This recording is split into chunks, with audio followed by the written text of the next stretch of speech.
Good morning, everybody. Book number 40. I have a kind of special one today. It's called Masterman, and it's a tall tale of Nigeria. I know Gwen and Teddy have kind of a favorite tall tale book, John Henry. It's about a really strong man who built railroads really fast. This is called Masterman, and it's a tall tale from Nigeria about another man who is very, very strong. This is told by Aaron Shepard and illustrated by David Wozniacki. When this is said told to, it means this isn't an original idea. He heard the story and nobody else had written a story about it, so he was the first one to put it in a book. When I read Grandpa Jeff's book a few days ago, it said the Christmas story retold by Jeff Carnell. Jeff didn't make up the story of Jesus' birth. That's a real true thing that happened. Well, this one is a pretend story, but it's told by.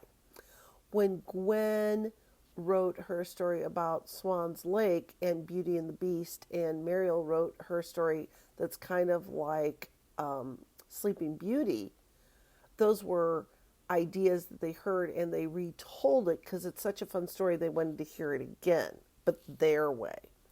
And this is Masterman, a tall tale of Nigeria. Now, the people's names in this book are a little different. They're not actually in English, maybe Swahili, I'm not exactly sure which language.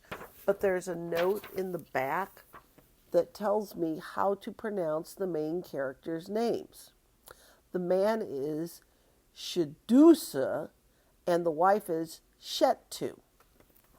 So I'll try to remember those as we go through. Masterman.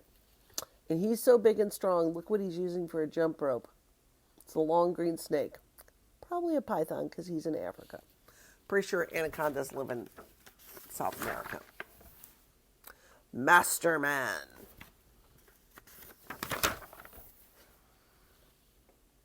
Boy, he's strong. Once there was a man who was strong. When he gathered firewood, he hauled twice as much as anyone else in the village. And when he hunted, he carried home 2 antelopes at the same time. Can you imagine Grandpa putting 2 big deer on his back and trying to carry them home? That would be really strong. The man's name was Shadusa, and his wife's name was Shettu. And one day he said to her, "Just look at these muscles. I must be the strongest man in the world. From now on, just call me Masterman."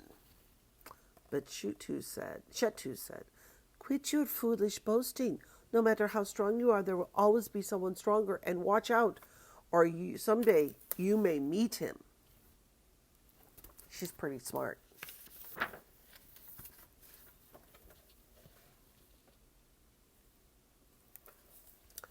The next day, Shettu paid a visit to a neighboring village.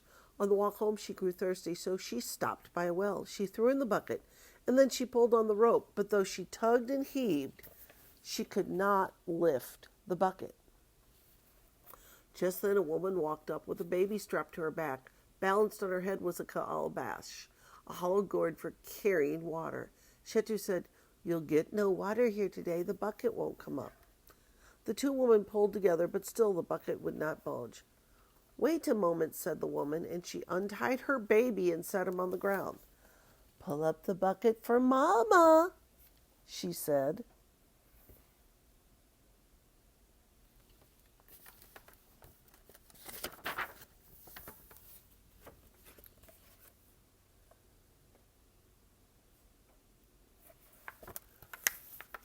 The baby quickly pulled up the bucket and filled his mother's calabash. Then he threw in the bucket and pulled it up once more for Shettu. Shettu gasped, "I don't believe it." "Oh, it's not strange," said the woman. "After all, my husband is Masterman." When Shettu got home, she told Shadusa what had happened. "Masterman!" yelled Shadusa. "He can't call himself that. I'm Masterman.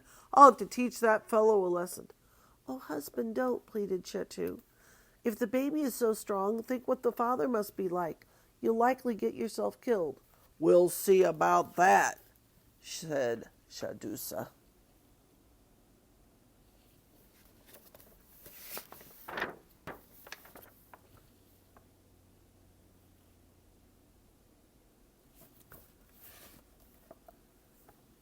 The next morning, Shadusa set out early and walked till he came to the well. He threw in the bucket. Splash! Then he pulled on the rope, but though he tugged and heaved, he could not lift the bucket. Just then the woman with the baby walked up to Shadusa. What do you think you're doing? Well, I'm going to get water, of course, answered the woman. Well, you can't. The bucket won't come up. The woman set down the baby, and he quickly pulled up the bucket and filled his mother's calabash. What? Yelled Shadusa. How did he do that? It's easy when your father is masterman. Shadusa gulped and thought about going home, but instead he thrust out his chest and said, I want to meet this fellow so I can show him who the real masterman is.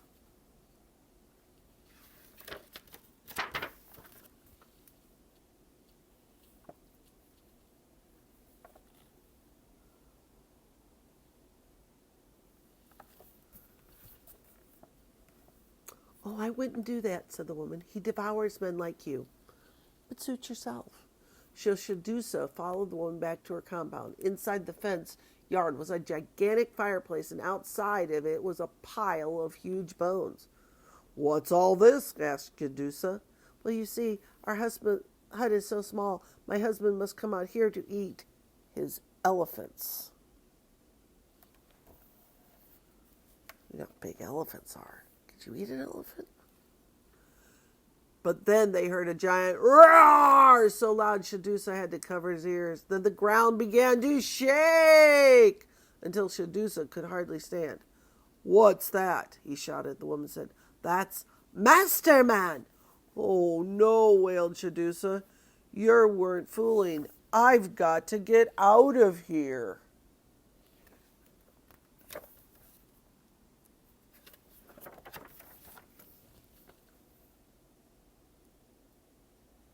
It's too late now, said the woman, but let me hide you. By the fence were some large clay pots, each as tall as a man, for storing grain. She helped him climb into one of them and set the lid in place. Then Shadusa raised the lid a crack to peek out. Oh, this guy can carry an elephant. Shadusa can only carry 2 antelope. He really is big, isn't he? And then, coming into the compound was Masterman carrying a dead elephant across his shoulders.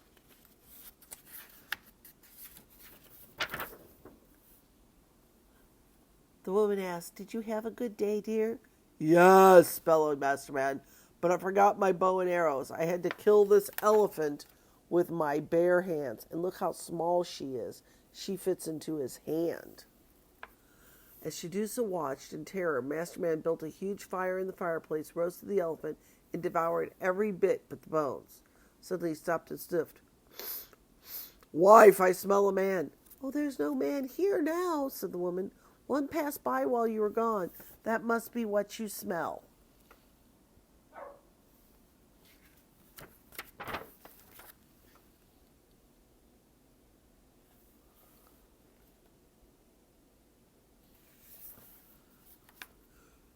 Too bad, thundered Masterman. He would have been tasty. Then he rolled over the ground, and before long the leaves trembled with his snores. The woman hurried over to the pot and slid off the lid. Quick, she said. Get away while you can. Shadusa leaped out and bolted down the path, but he hadn't gotten too far when he heard a distant roar, and he felt the ground tremble beneath him. Masterman was coming.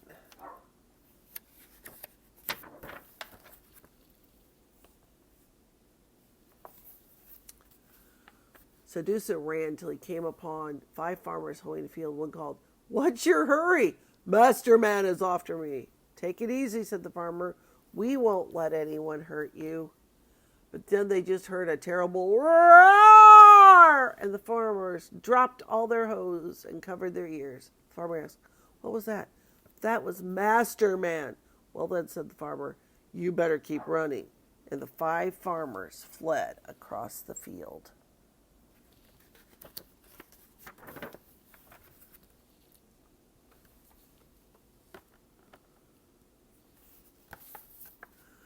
Shadusa ran until he met 10 porters carrying bundles. One called, What's your hurry? Masterman is after me. The Porter said, "Relax. No one can fight all of us." But then the ground quaked, and they all bounced into the air. The porters fell into a heap and all mixed up their bundles. The porter asked, "What was that?" "That was Masterman." "Then run for your lives!" And the 10 porters ran too.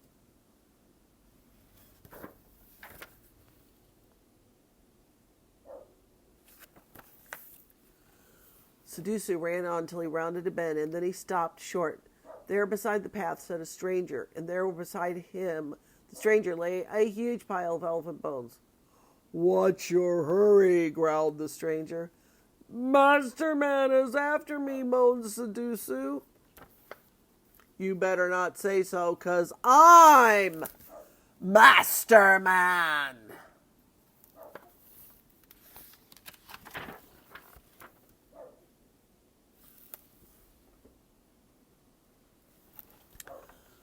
From behind Sadusu came another roar, and once again he bounced in the air. The stranger caught him in one hand as Masterman ran up.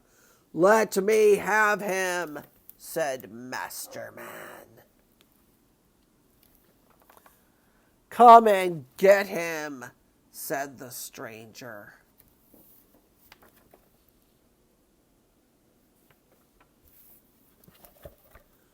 As Sadusu watched, the two men struggled to their feet, still clutching each other. Then each gave a mighty leap, and together they rose in the air. Higher and higher they went till they passed through a cloud and out of sight. Sadusu waited and waited, but the men never came back down. At last he climbed carefully from the tree, then ran and never stopped till he got home safe and sound. And he never called himself Masterman again. As for those other two, they're still in the clouds where they battle on this day. Of course, they rest whenever they're both worn out, but sooner or later they start up again, and what a noise they make! Some people call that noise thunder. But now you know what it really is. It's two fools fighting forever to see which one is Masterman. The end. You guys have been reading the story about the Hobbit, and J.R.R. Tolkien kind of talks about the Thunder Mountain giants fighting each other during storms. I wonder if he knew that story from Nigeria. Have a good rest of your day.